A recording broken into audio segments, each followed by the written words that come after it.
Bonjour mesdames et bienvenue sur la chaîne Ladies Work. Oui, la chaîne des femmes qui gèrent. Ici, on pose des jalons qui vont vous permettre de passer progressivement de femme ordinaire à femme d'impact indépendante. Ici, vous allez entendre parler de couple. Ici, vous allez entendre parler de développement personnel. Ici, vous allez entendre parler d'indépendance financière. Aujourd'hui, nous allons parler d'un thème très important. Nous allons évoquer les 5 choses que vous devez faire absolument et dès à présent pour accélérer votre évolution vers la femme d'impact que vous êtes, la femme d'impact qui sommeille en vous. Je vous dis à tout de suite, restez jusqu'à la fin parce que les 5 facteurs fonctionnent ensemble. À tout de suite, mesdames.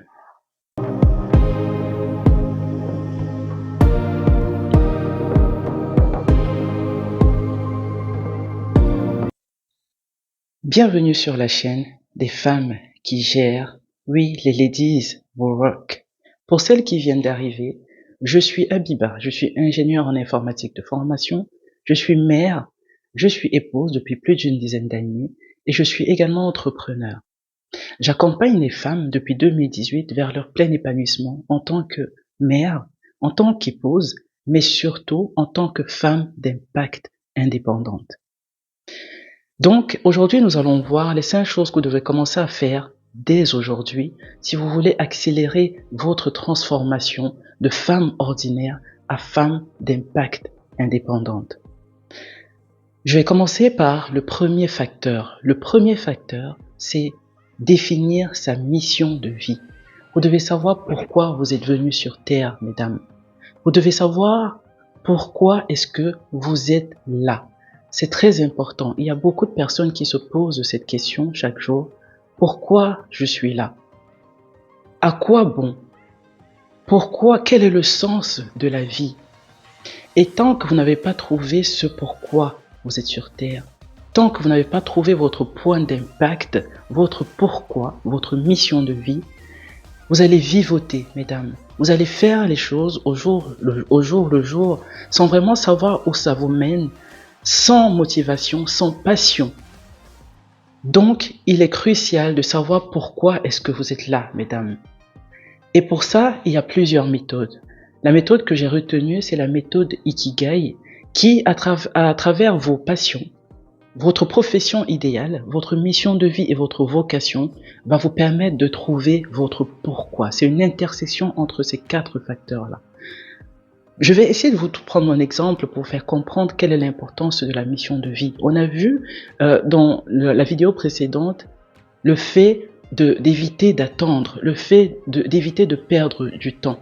J'ai attendu toute ma vie et je n'ai pas pris la peine de me poser la question de savoir quel était mon point d'impact. J'ai commencé ce processus en 2018 et en me posant les bonnes questions, j'ai fini par comprendre que certaines choses qui m'arrivaient dans ma vie jusqu'à ce moment-là me poussaient à trouver ce pourquoi j'étais là, à faire ce pourquoi j'étais sur cette terre. Et j'ai fini par comprendre que ma mission de vie, c'était l'épanouissement de la femme. Je suis sur terre pour ça, mesdames. Et j'ai mis certains jalons pour aller vers ça. Entre autres, une marque que j'ai créée uniquement pour l'épanouissement de la femme, qui est Femme et Belle Toujours. Des livres, j'ai écrit 2 livres aujourd'hui pour le couple, pour l'épanouissement de la femme dans son couple. Je fais du coaching depuis 2018 et je coach principalement les femmes pour leur épanouissement dans leur vie de couple, mais également en tant que femme d'impact indépendante. Et je fais maintenant ces vidéos-là en plus des formations que je donne depuis 2018. Donc ma mission de vie, c'est la femme et tout ce que je fais, c'est en rapport avec ça pour atteindre une certaine vision. Ce qui nous amène au deuxième point, après la définition de votre mission de vie, mesdames, c'est la vision. Vous devez déterminer votre vision. Jusqu'où vous êtes prête à aller pour avoir un impact sur cette terre. Je vous prends encore une fois mon exemple. Comme je dis toujours, les exemples parlent plus que les mots. Dans mon cas, ma vision, c'est d'être une Joyce Meyer. Je ne sais pas si vous voyez qui est Joyce Meyer, mais si ce n'est pas le cas, mettez une pause à cette vidéo et allez voir ce qu'elle fait, cette dame. elle impacte énormément de gens, et ce, en une seule conférence. Et ma vision, c'est ça. J'aimerais impacter les femmes, j'aimerais toucher les femmes, j'aimerais pouvoir motiver de plusieurs milliers de femmes en très peu de temps. C'est-à-dire en une seule conférence, les femmes qui sortent de cette conférence-là sont prêtes à tout déchirer pour atteindre leurs objectifs. Ça, c'est ma vision. C'est une vision qui est énorme. C'est une vision qui est grande parce que les esplanades, c'est des milliers, des millions de femmes. Pourquoi pas? Elle me fait parfois peur, cette vision, et c'est là que je comprends que ma vision, c'est la bonne. Votre vision va devoir vous faire peur, mesdames. Parce que si votre vision n'est pas assez grande pour vous faire peur, vous devez la revoir. Donc le deuxième point, c'est la vision. Ensuite, on arrive au troisième point, qui est le plan d'action. Comment vous faites pour atteindre cette vision-là? Qu'est-ce que vous allez mettre en place? Vous n'allez juste pas vous réveiller du jour au lendemain et vous retrouver, dans mon cas par exemple, en train d'impacter des milliers de femmes ou des millions de femmes sur une esplanade ou dans de grandes salles de conférence. Personne d'ailleurs ne viendra à votre conférence parce que personne ne vous connaîtra.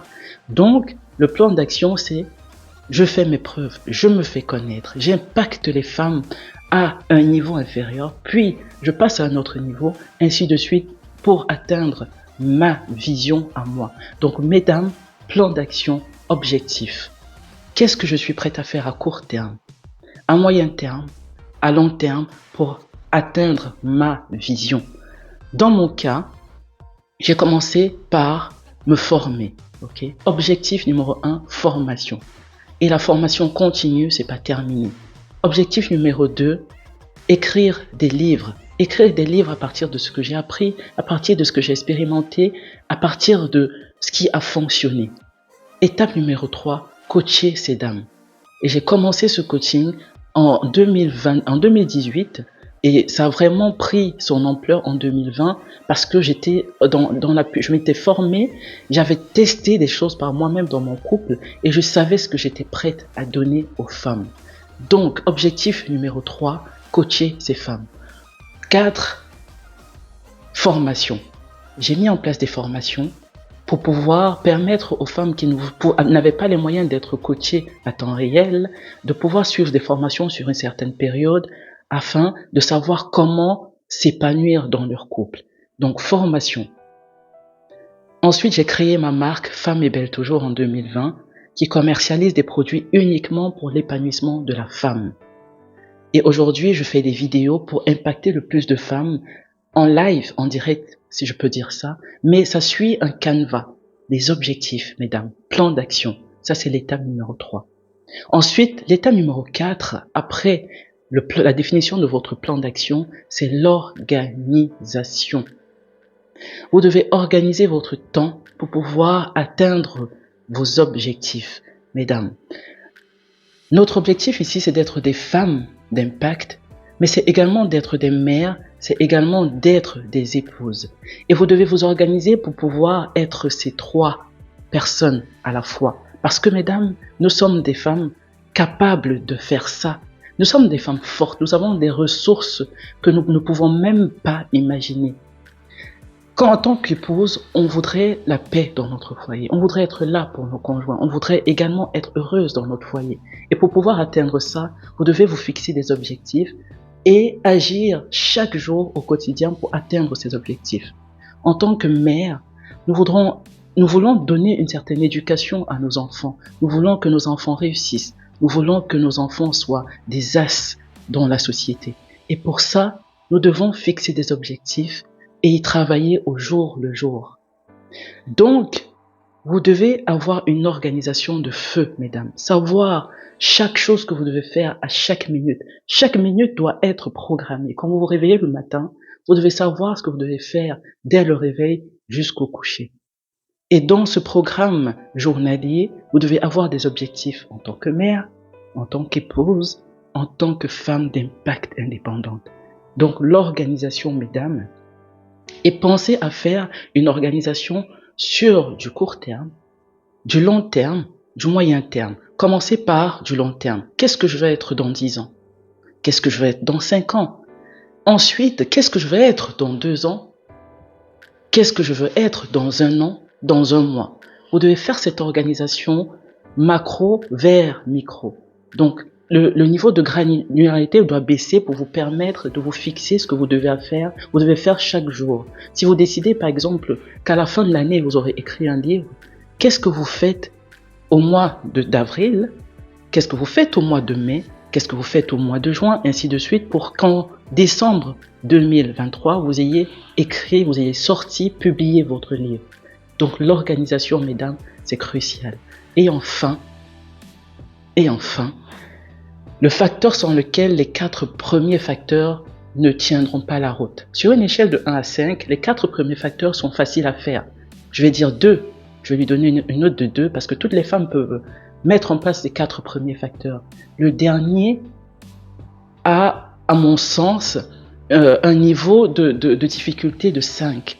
Parce que c'est ça qui va vous faire vous sortir de la mêlée, madame. C'est ça qui va faire de vous vraiment la femme d'impact que vous voulez être. C'est la discipline. La discipline, c'est le facteur qui va vous permettre de suivre votre plan d'action. C'est le facteur qui va vous permettre d'éviter de vous disperser, de rester focus et de ne travailler que sur vos objectifs et de ne lâcher que lorsque vous aurez atteint vos objectifs. C'est la phase la plus difficile, mesdames, mais vous devez y travailler. C'est comme faire une activité physique. Au début, la discipline, vous allez avoir du mal à la mettre en place, mais ne lâchez pas. Quand vous tombez, relevez-vous, réessayez, et vous finirez par faire de la discipline une seconde nature. Et une fois que vous avez atteint ça, le succès est à votre porte, mesdames. Je vous dis à très bientôt et j'espère que dès aujourd'hui, vous allez mettre en place ces 5 facteurs-là parce que ce sont les facteurs qui vont vous permettre de devenir ce que vous voulez être, d'être la femme qui va impacter les gens autour d'elle, d'être la femme qui va impacter le monde. Parce qu'une femme qui fait ce qu'elle dit, qui s'y tient, elle a un impact considérable sur le monde. C'est une évidence et vous allez vous en rendre compte lorsque vous suivrez ce plan. Je vous dis à bientôt, mesdames, pour une prochaine vidéo. En attendant, n'oubliez pas, tout ce qui vous arrive dans votre vie est parfait. L'objectif est votre croissance en tant que personne, spirituellement et dans tous les domaines de vie. Prenez soin de vous et à très bientôt. Au revoir.